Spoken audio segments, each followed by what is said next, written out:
কিছু জিনিসের মূল্যায়ন আসলে টেহাতে হিসাব করলে হয় না। ঘটনা হচ্ছে আমার নানা মরে গেছে মোটামুটি ওই 2012 সালে। মোটামুটি প্রায় 12 বছর আগে আমার নানা মরে গেছে গা। তো আমার নানা মরার সময় কিছু স্মৃতি রেখা গেছেন। স্মৃতিগুলো হয়েছে কি, নানা দুইটা স্টিলের টুল রেখা গেছেন, আর একটা আপনার ফিরি রেখা গেছেন। ফিরিটা হচ্ছে তাল গাছের গুড়াদা নানা বানাইছেন। তো নানা এই ফিরিটার মধ্যে সবসময় বইতো। নানা যখন মারা গেল তো এই স্মৃতিগুলা রেখা গেছে। তা আমার মা আবার এই জিনিসগুলা খুব যত্ন করে রাখছে। যত্ন করে রাখার পর তো নানা মরার কিছুদিন পরে একটা টুল আর খুঁজা পাওয়া গেছে না। তো এটা লই আর তা আফসোস নাই, কারণ হয়তো আড়াই গেছে বা চুরে নিচে গা, যাই হোক। তো এই যে গত 12টা বছর এই যে একটা পিড়ি আর একটা টুল আমার মা খুব যত্ন করে রাখছে। তো এই এক সপ্তাহ ধরে মনে হল যে টুলটা আর পাইতাছি না।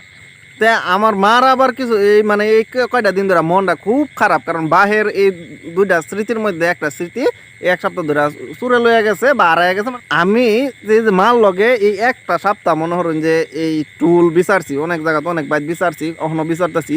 যে এই টুলটা বিচারতে বিচারতে আমি একটা জিনিস খেয়াল করলাম, এই যে মার এটা কর্মকাণ্ড দেখে আমি বুঝতে পারলাম সম্পূর্ণ যে কণা যে আমার পাঁচতলাতে সুখ নেই, সুখ আমার গাছতলায়। এর এর যথাযথ মনে করেন প্রমাণ, মনে করেন ব্যাখ্যা আমি আজকে আমার মার এই ঘটনাতে বুঝতে পারলাম।